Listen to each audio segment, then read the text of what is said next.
Sejam bem-vindos ao Eu Leio Gibi. Meu nome é João e esse vídeo está para nós conversarmos um pouquinho a respeito de Uma Vida Chinesa, volume 1 e Uma Vida Chinesa, volume 2. Ambos publicação da editora Martins Fontes, tem por volta de 200 páginas cada um, e é um material em preto e branco, que tem o roteiro pelo P. Otier e o desenho pelo Li Kun-un, se é que é assim que fala o nome dos caras, né?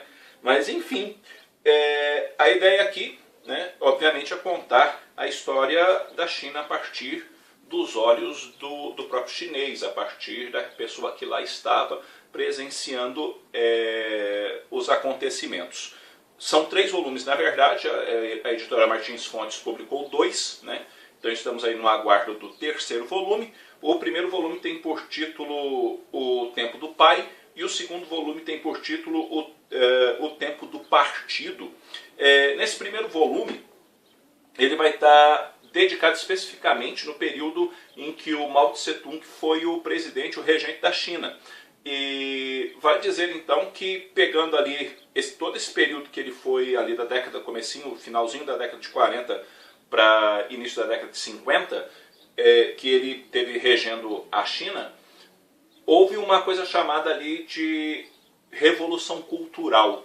Dentro dessa Revolução Cultural, o que aconteceu na verdade foi que dentro da China pegou-se a história, meio que foi deixado todas as tradições de lado, para inserir um novo modelo de vida, principiado, idealizado e transmitido pelas perspectivas, pela visão do Mao Tse Tung. Então isso era amplamente ensinado dentro das escolas, e uma vez ensinado dentro das escolas, ensina às crianças esse novo conceito de vida, que seria na verdade toda essa ideia do comunismo e por aí adiante.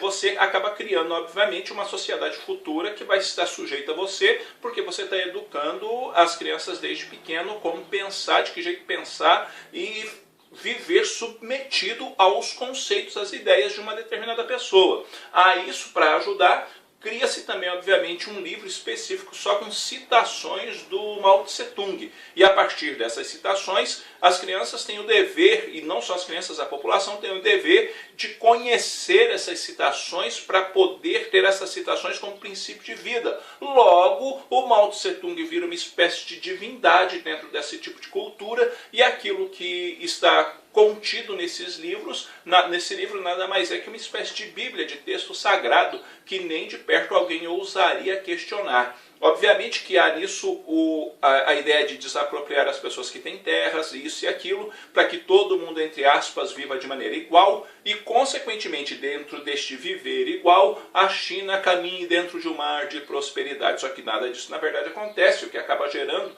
né, nessas coisas todas é uma pobreza muito grande. Algumas pessoas acabam passando, muita gente acaba passando fome, alguns ideais complicados são passados para as crianças, e aí essa vida vai sendo conduzida. E todo esse primeiro tomo vai retratando essas características da cultura chinesa dentro do governo do Mao Tse Tung. E é muito bem feito isso daqui, tá? É muito bem contada a história, as ideias, os conceitos são muito bem apresentados, até porque o desenhista é quem está ali vendo isso tudo acontecer e vai contando a respeito dele.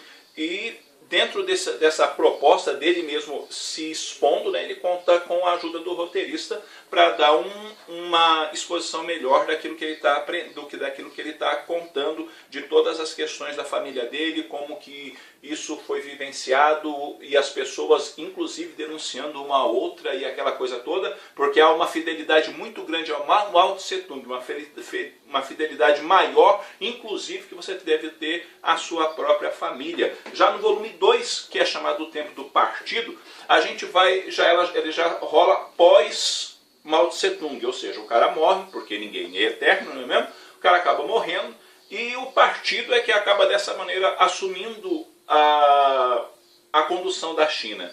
E aí o Partido Comunista, ele meio que pega e põe de lado a revolução cultural do Mao Tse Tung para imprimir os novos conceitos do Partido Comunista e de como a China precisava ser renovada, vamos dizer assim, para tocar à frente. Então o que acontecia? As pessoas num dado período estavam vivendo debaixo de um elemento idolátrico com Mao Tse Tung, e agora elas vivem dentro de uma outra perspectiva. Elas idolatram e seguem fielmente, cegamente o partido. E é importantíssimo para as pessoas servir o exército ou fazerem parte do partido, porque isso é algo que realmente precisa tomar a vida do povo chinês. E a partir disso é que os conceitos aqui vão sendo criados dentro de uma história também que segue numa toada bastante interessante e que mostra para você as características de um povo que, vamos dizer assim, não é convidado a pensar, mas é convidado a sujeitar-se a um tipo de pensamento, tendo como esse tipo de pensamento a coisa melhor para a vida dela. São 2 volumes muito bacanas, com uma arte também muito bacana. O desenhista, ele expressa bem dentro da arte dele aquilo que importa. Detalhes bacanas ou detalhes importantes da história da China são apresentados aqui e que vale muito a leitura. Eu confesso a vocês que eu gostei um pouco mais do volume 1, tá? Gostei um pouquinho mais do volume 1. Achei que a história assim, flui um pouco melhor no volume 1 do que no volume 2, mas ambos os volumes são muito bons, tá? Eu dou uma nota 8,5 para o volume 1 e dou uma nota 8 para o volume 2 e recomendo a leitura para vocês, tá bem? Bom, galera, é isso daí. Eu espero que esse vídeo tenha sido útil para vocês de alguma maneira. Eu vou ficando por aqui. Se você não é inscrito no canal, inscreva-se, dê uma força para o canal a crescer. Logo, logo eu estou voltando com outro vídeo. Um abraço forte em todo mundo. Fui!